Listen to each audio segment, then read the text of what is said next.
Here's another one.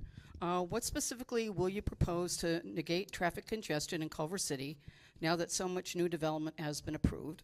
And do you support the building height limit? And who wants to go first? Who will pick up the grenade? There you go. That's why I'm running, to answer hard questions. There's no solution to traffic congestion. I hate to say that. We need to give people options. If you want to eliminate traffic congestion entirely, you make a city that's dead. Move to Detroit if you don't want traffic. I hate to say it. It's very difficult. We need to give people options. We need to put the things that they need close to them. And we need to make public transit a real option for people. Because cars is just a question of geometry. They're large, and we're not bulldozing Main Street. The reason that we have congestion is that we have a wonderful city. And we need to make sure that that we are a destination, that it's our roads are sticky, that people are coming here instead of passing through. And the height limit, this is a charter amendment issue, so it would be put before the people. I would put it before the people if there were a good plan in the right place, such as next to transit, and there were a real community benefit, like, for example, a civic venue. Okay, who wants to go next? Yeah, like I said before, I think the best way in traffic is here. Like we can't get rid of it. I would love to see the bus system. I talked to Art Aida at the bus department, transportation, and we were discussing the buses and how it would really be beneficial. Microtransit is definitely another option, but I think more so than not, the buses are the answer in creating a more reliable system. Also, I'd love to see us invest some money into the Ballona Creek bike path. Talk to the Army Corps of Engineers. We can speak with LA County and create a more safe passageway for bicycles on the creek. I'd love to see solar lighting.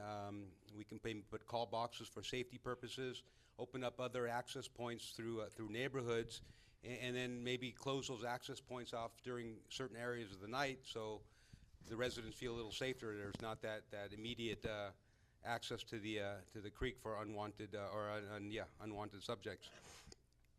Thank you. Okay. Daniel? I think the problem of congestion is a very difficult problem, but I don't think it's something that can't be solved. I think if we had a more robust pedestrian and bicycle infrastructure that connected to the transit that already exists within the city, then people will use the transit that already exists within the city. Not only talking about the Expo line, which connects us both to downtown Los Angeles and to Santa Monica and other parts in the west side, but also the bus system, which I actually use on a fairly regular basis. Our bus system is actually very good.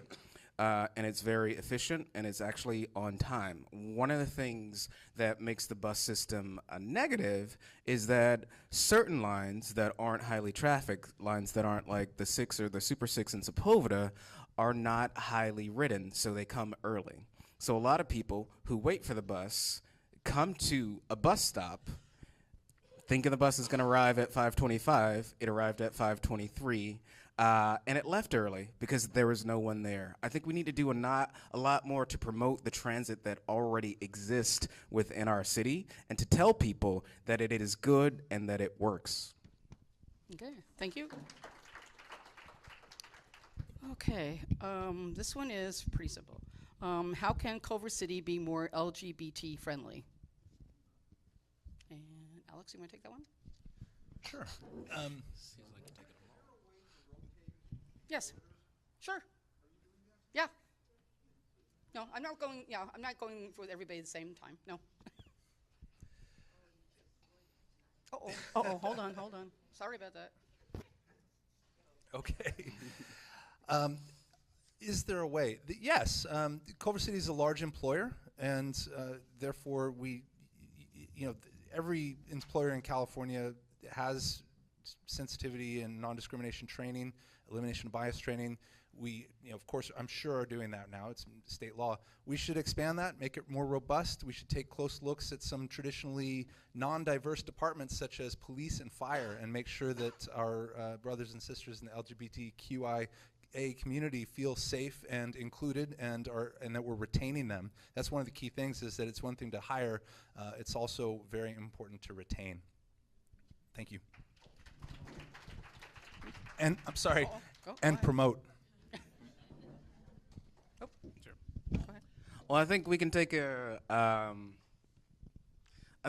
cue from one of the happiest places on earth, which I have never been to, Disneyland, and actually do things that actually promote and welcome the LGBTQIA community.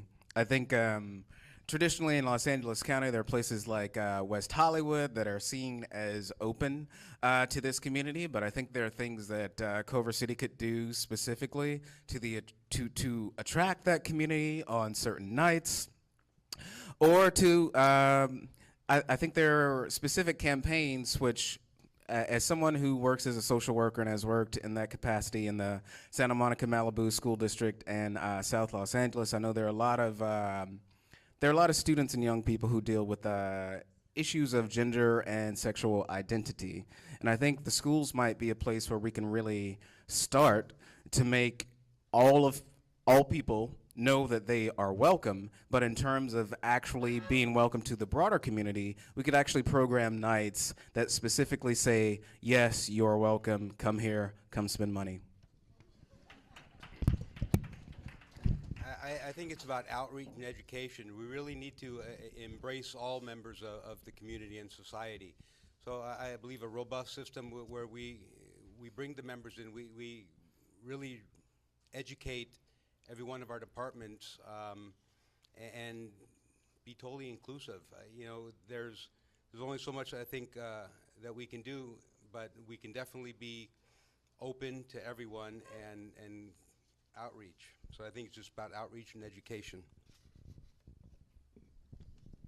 Okay, great. Okay, somebody just handed me this one. I might as well do this before it gets too late. We wanted to know who are the main endorsers for your campaign.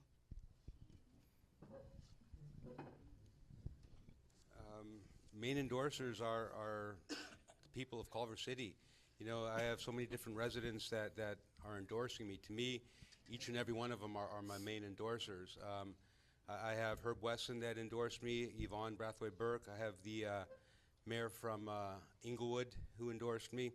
But more importantly that, I have council members, Jorn Erickson, Jeff Cooper, Jim Clark, but really each and every one of the people in Culver City that have come out and showed their support for me.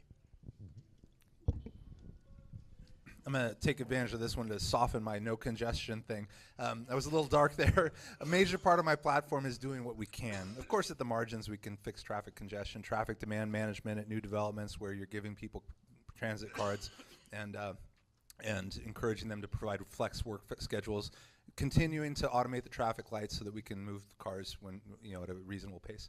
So I'm not tone deaf on traffic. My main endorsers are council members Megan Sally Wells, Thomas Small, 4 of the 5 school board members. Dr. Kelly Kent's here tonight, Summer McBride, Stephen Levin, and Kathy Paspalis, our Congresswoman Karen Bass, the Los Angeles County Democratic Party, Sierra Club, Bike the Vote, a number of former current appointed and former appointed officer people who I'm supposed to stop, and I'm very proud of all the endorsers, and I hope there are many more by the time there's an election.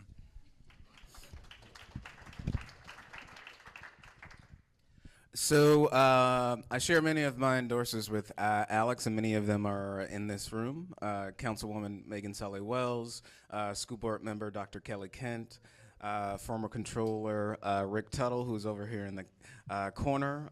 Also the Los Angeles County Democratic Party, the Sierra Club, the International Brotherhood of Electrical Workers, Local 11, Lead Locally, a national nonprofit that is focused on supporting candidates that are focused on fighting for the environment in their local communities, which is what I'm actually trying to do as a candidate. Also, Collective PAC, another national nonprofit, which is basically supporting progressive young black candidates. I'm very proud of all of those endorsements. In addition to those, I have the endorsements of many of the same friends and neighbors that you have, many of our commissioners, former school board members, former council members, former mayors, former Mayor Gary Silbigger, who's here in the back as well, and former school board member Barbara Honig. Of course, Congresswoman Karen Bass as well. Last but not least, but many, many more, and many more to come. Thank you.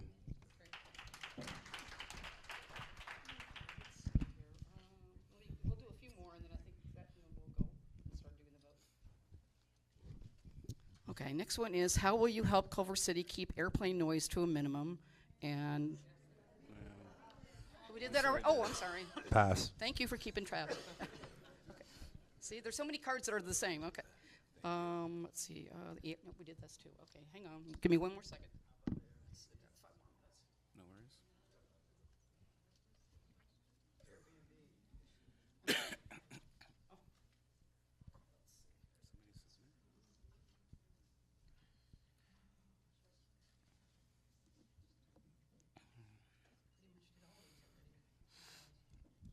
We can go to closing.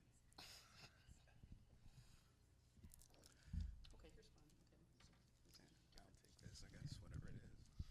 The last Let's see. Given that these are nonpartisan elections, how would you represent the citizens that do not agree with you on issues before you take a representative position as a citizen, and what ought to be best for the whole Culver City community?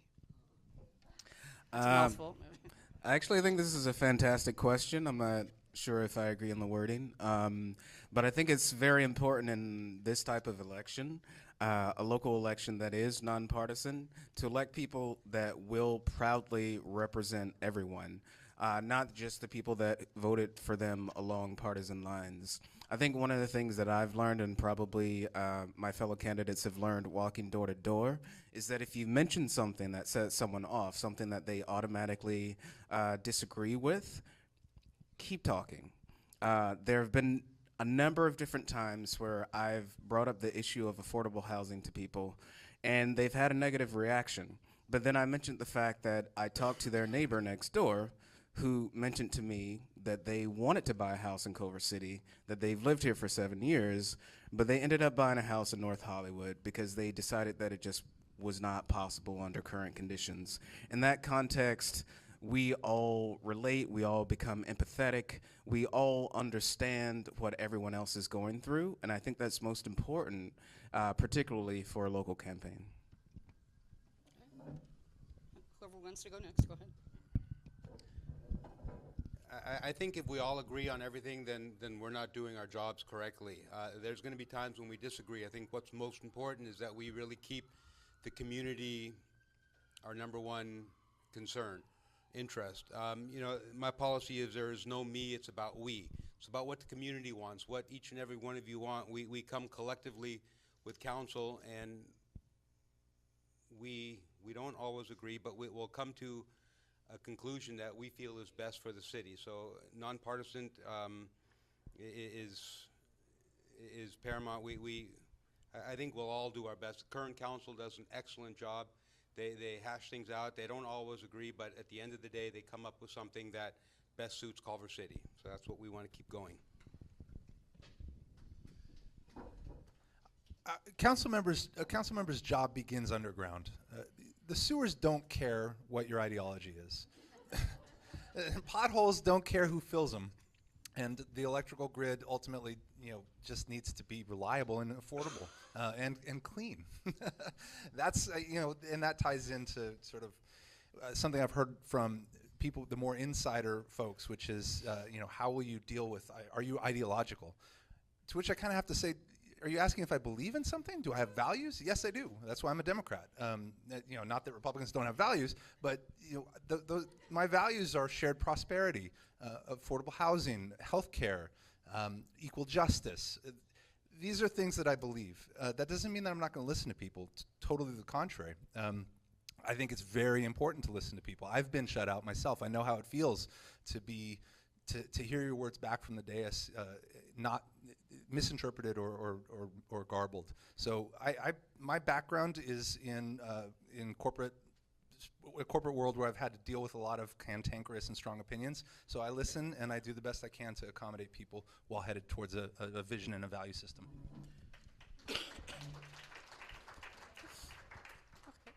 I believe that's it for all the questions. I want to thank you all. Daniel, did you? Oh, you did. Okay. Everybody spoke? Okay. Which one do you want to do? The one on what is your feeling about Airbnb? There's 800 people that are guests of Airbnb that come to Culver City every day. The hosts of Airbnbs are showing them around the city. They're bringing money into the city. Now there's a question about banning Airbnbs. I'd like to know your opinion on Airbnbs. Okay, we'll take that as the last question then. Okay. Daniel. So I might need a little clarification on this, because from my understanding in the city council meetings I went to, the question is not banning Airbnbs. The question is limiting the amount of stay for people who choose to rent out Airbnbs. And for me, I think this is an incredibly nuanced question, and it's something that has to really be talked out, because there are places nearby, Venice in particular, where the proliferation of Airbnbs has substantively raised the rents for people in Venice. However, I know that there are a number of people both in Culver City, in West LA, in the Venice area, who depend on a significant part of their income from short-term rentals. I think there is an obvious middle ground that we could find in terms of definitely allowing short-term rentals, but making sure that they aren't as invasive that they affect the overall rental market in a negative way in terms of pricing.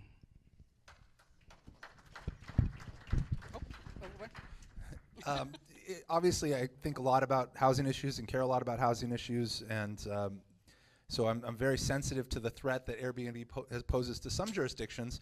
My understanding, and I'm learning, I think that's the key thing with the short-term rentals issue is learning. This is a good example of an area where council needs to just look at the facts and balance the interests.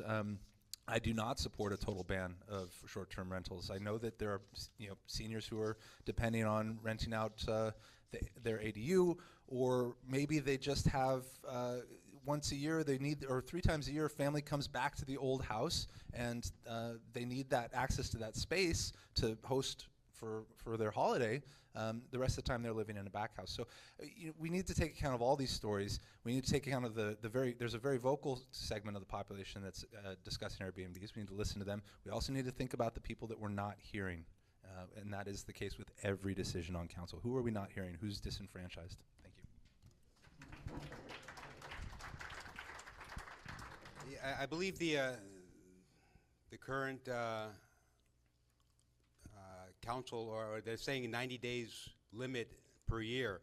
In talking to somebody in Carlson Park the other day, they're really concerned about this. They have an elderly, I believe her sister is staying in her back house, and what I'm saying is that each situation is unique. We really need to look into each and every situation.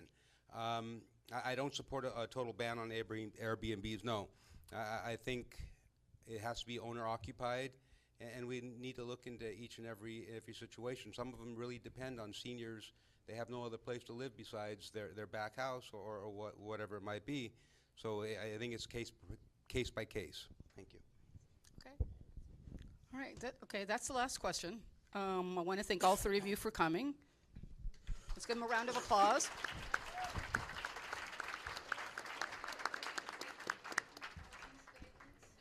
Okay. Oh, that's what I forgot. Okay, thank you. Let's give a 1-minute closing statement for everybody, whoever wants to go first. First, I want to thank each and every one of you for attending tonight. Thank the Democratic Club for putting this on. Thank you. In closing, I hope after our conversation you learned a little more about me and where I come from and what I'm about. I'm passionate about my city. I love my city, and I'm here to serve. That's everything that's been instilled in me, and I just want to show my love for the city that showed me so much. I'm really proud to be a resident of the city and be part of this community. Thank you very much.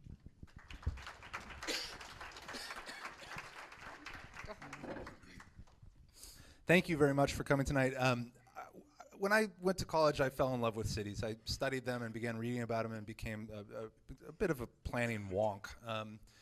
And then I went to law school, graduated in the top 10 of my class here at UCLA, and sort of got busy trying to earn enough money to buy a house in Culver City, and worked very hard for a long time, not thinking about these things except reading articles and books and that sort of thing.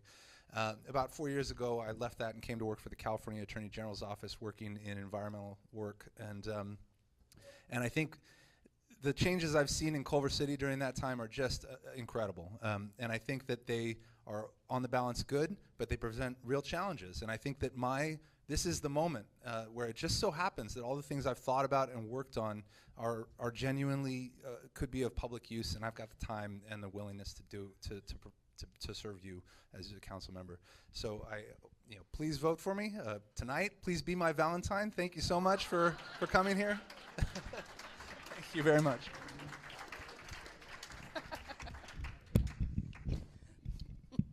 I just want to start by saying that you're allowed to have 2 Valentines tonight.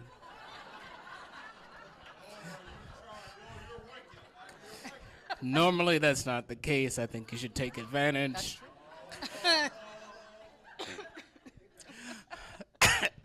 But I will say thank you all for coming tonight. Thank you for hearing what we all have had to say.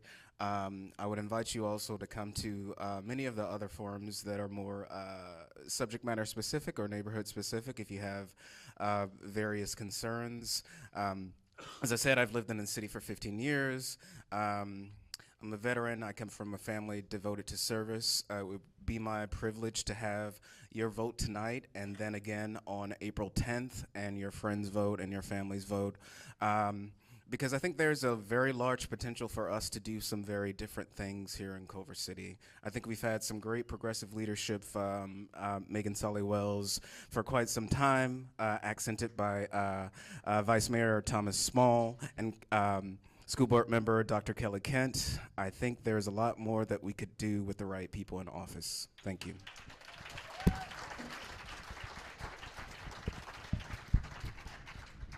Okay, what we're going to do now is we're going to vote. So everybody get your first ballot, which is Oh, yeah, we gotta go.